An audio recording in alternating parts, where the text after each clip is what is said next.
a former Patreon supporter of this channel, described Pokemon WTF moments as a new series about complaining. So in the spirit of that, let's take a look at a Pokemon episode that is quite bland, quite boring, and let's try and make something interesting and maybe even a little bit funny out of it. Inspired of that, imply that you would follow up on what you are doing.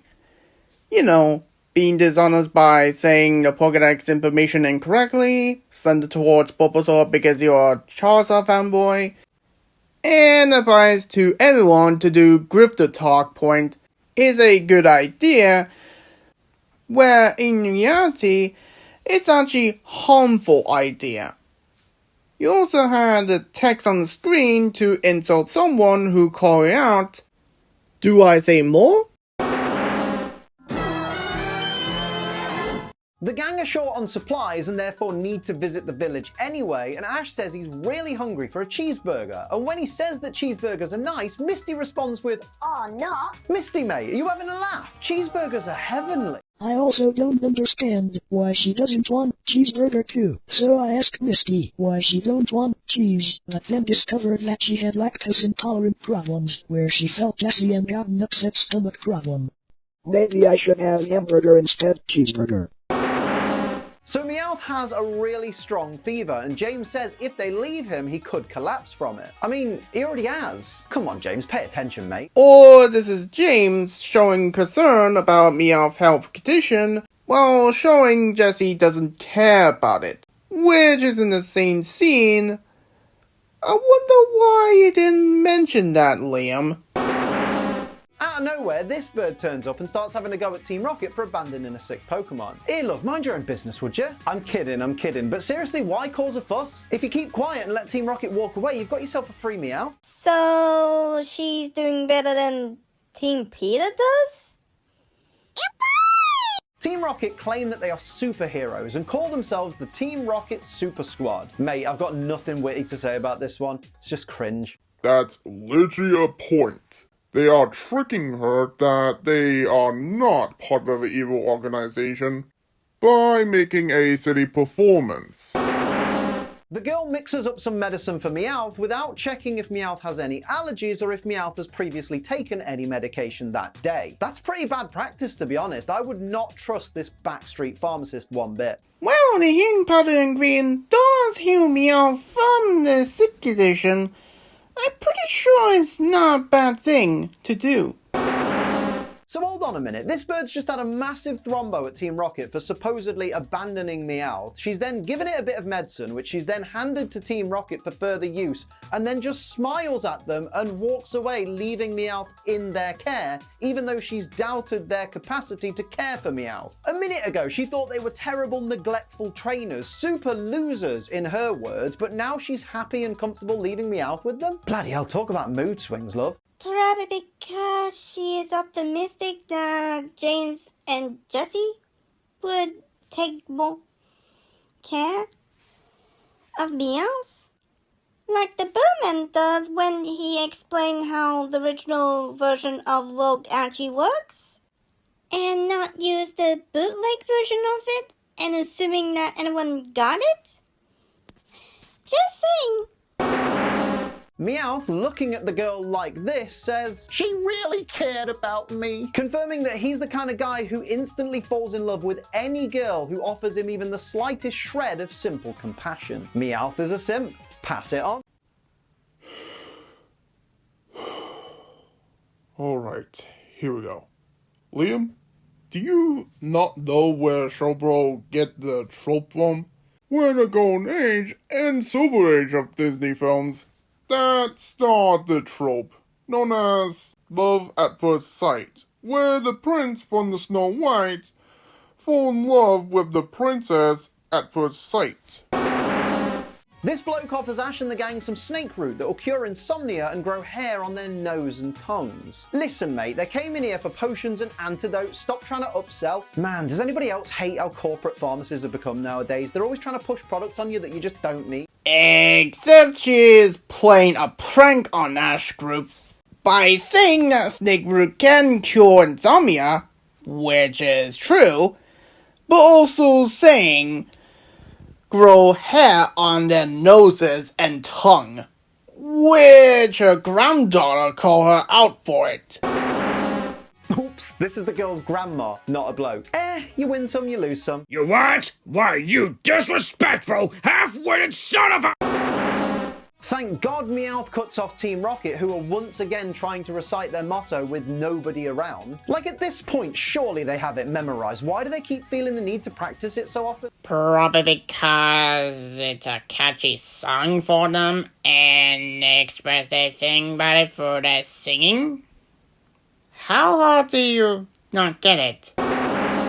So it turns out Meowth has made the transition from simp to stalker. Yikes, that was fast. And this is why I bring her the prince from Snow White film. Because if anyone watched the film, and I mean really watch it, the prince also somehow find the princess location, even if the seventh dwarf didn't leave her sight for 3 seasons. Again, this is a very old trope that everyone used in the 80s and 90s. Don't hate the episode, hate the original trope. The girl, whose name is Cassandra, wants to battle Ash with her Paris, and Dexter tells us rare mushrooms grow on its back. The thing I've always wondered about this, right, is if rare mushrooms grow on Paris's back, but Paris is quite a common Pokemon, are the mushrooms really that rare? Like, surely something that appears on something that's very common can't be called rare, right? What? Paris? Very common? I'm sorry, but did Liam encounter a Zubat so many times that he pretend that Paris is very common? So it turns out Cassandra's Paris is a complete wuss and doesn't want to battle, but more importantly, and this was really hard to get an actual screenshot of, so you're just going to have to trust me on this one of Paris's legs phases through Cassandra's leg. Like, they didn't even try to animate it as if Paris's leg was moving around Cassandra's leg, it just straight up goes through it. Yeah, seeing Paris pincer phase through its trainer's leg is very strange to see that, eh? But not stranger than calling pincers as a leg. Seriously, does Liam never seen the scorpion before? Cassandra explains that she needs Paris to evolve into Parasect so she can use Parasect's mushroom to develop a potion that's especially for Pokemon. Listen, Cassandra, I don't know how long you've been living in this village in the middle of nowhere, but they already have a potion that's specifically for Pokemon. They're called potions. Wow. Just wow. Liam just heard Cassandra want to help Pokemon by making a special medicine. And you telling her to cooperate? Really, mother... Paris gets hit with the tiniest little bolt of electricity we've ever seen on this show and is instantly flat out KO'd. You'd just go out and get a different Paris, wouldn't you? Surely that'd be a lot quicker than training this one. Okay, 2 things.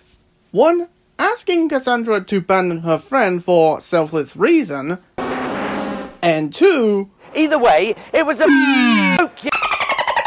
they are making fun of how Pikachu is overpowered by having Paris get defeated by a weakest move Pikachu can learn. Now, granted, it does make Paris look bad, but it's a joke that reference to, not take it literally. Ash sends out Squirtle because it's weak to grass-type Pokemon, which of course Paris is, and tells it to use Water Gun, but just a little one, just enough to sprinkle the mushrooms. Is it just me, or does sprinkle the mushrooms sound like a euphemism? Probably because it's a reference that a very light rain would make a plant big and strong. What are you referring to? Criticola? After Squirtle's mushroom sprinkling knocks out Paris once again, Ash sends out Charmeleon for no reason. That's it, Ash. Use a fire type. Paris will do fantastic against that 4 times weakness. Seriously, did he forget the plan or something? Yeah, not gonna lie, that's a poor choice of idea. Like, Ash, you had a Bulbasaur in your team, and you choose Charmeleon? Really? Paris runs away, which is weird because I swear it just got knocked out like 3 times, and as Ash tries to stop Charmeleon, it turns and uses Flamethrower on Ash's face. That's attempted murder right there. What impresses me most here is how Charmeleon closes its mouth and turns away, but is somehow still using Flamethrower on Ash. That's some skill right there. Recognize? Hey Liam, your fanboy is showing. Where? I rested my case. Pikachu steps in to use Thunderbolt on Charmeleon to incapacitate it, and fair play, quick thinking. Well done, Pikachu. Why didn't you do that to Paris before it could run away, though? Like, that'd save everyone the job of looking for it. That might be because Ashley's tried to calm down Charmeleon before harassing Parrot again. Cassandra wants to make a miracle potion that will not only restore a Pokemon's defensive powers, but also their attack powers and make them smarter. Might want to use some of that on Misty's Psyduck. That thing's dumber than a bag of cheese.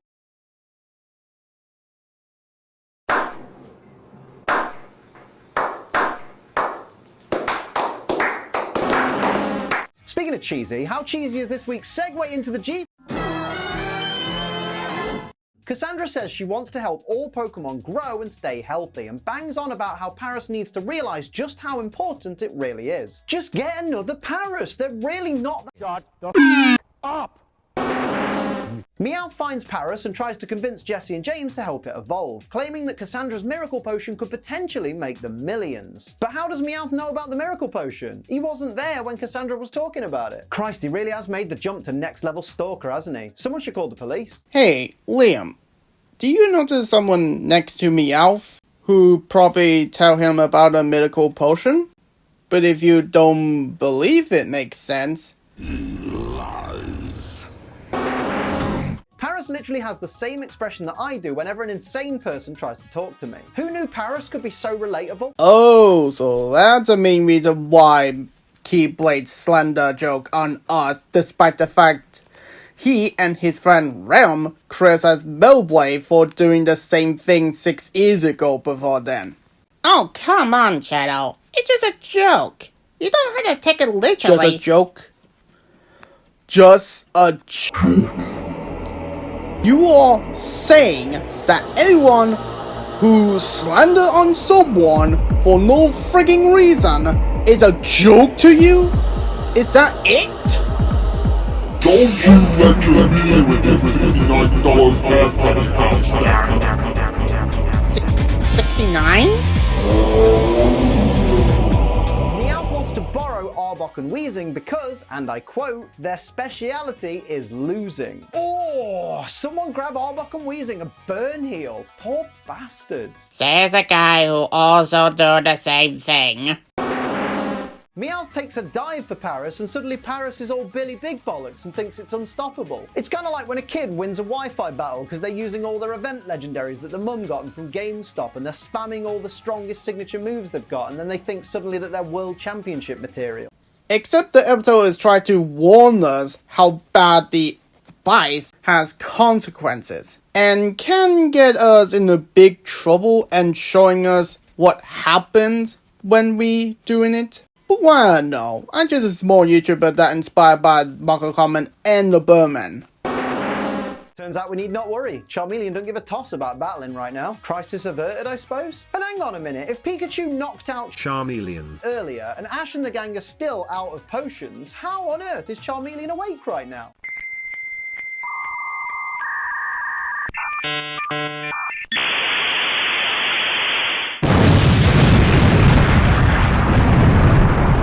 Wow. I guess she taking their name literally, huh? Charmeleon goes berserk and starts attacking Paris once again, and Cassandra starts wailing and screaming for Ash to call off Charmeleon. I mean, here's an idea. Ash is clearly struggling to control his Charmeleon, and even struggling to get Charmeleon back into its Pokeball. So why don't you, Cassandra, return your Paris to its Pokeball? If it's her Paris, it surely has a Pokeball, right? Except she is panicking. And when people panic, they don't think straight at all. Like Randy does when she couldn't find her favorite bowl. No, I don't, darling. I just worry about it since I made it. Sure you do. Sure you do. Team Rocket turns up, claiming to be the Paris Pep Squad. Mate, this is a grass and bug type Pokemon against an out-of-control fire type Pokemon. It doesn't need a Pep Squad. What it needs is to make funeral arrangements. empathy. Charmeleon uses Flamethrower and burns up Team Rocket, but somehow doesn't hit Paris, who's standing in front of James. Charmeleon's got crap aim, apparently. I'm pretty sure Charmeleon just hate people who cares about grass-type Pokemon. Which we know about you and Bulbasaur, eh? Hang on, Charmeleon was directly in front of Paris when it fell, and when Paris was evolving it stood still, so where the heck did Charmeleon go? Probably because he is crawling towards berry to eat, so he tries to sneak attack on Parasect, obviously.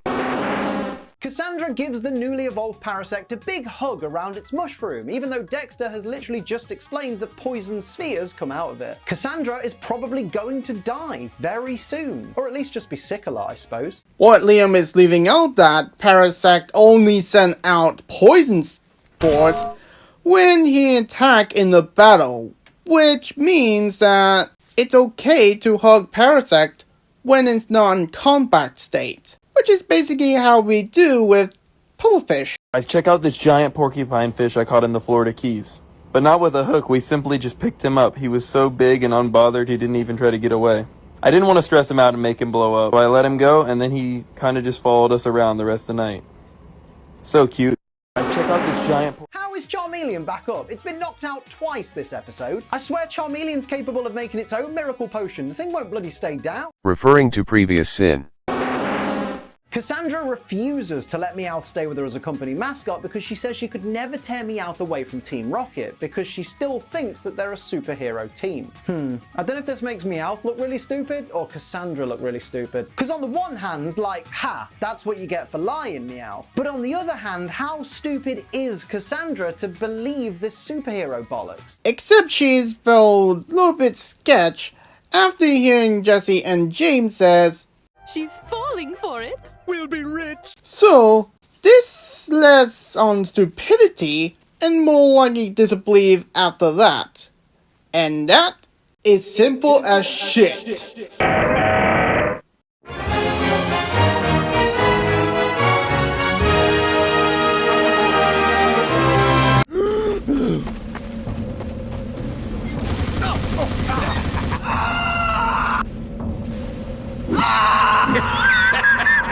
You look at my tongue-tied, son. Screw you! I am gonna go play Minecraft! What?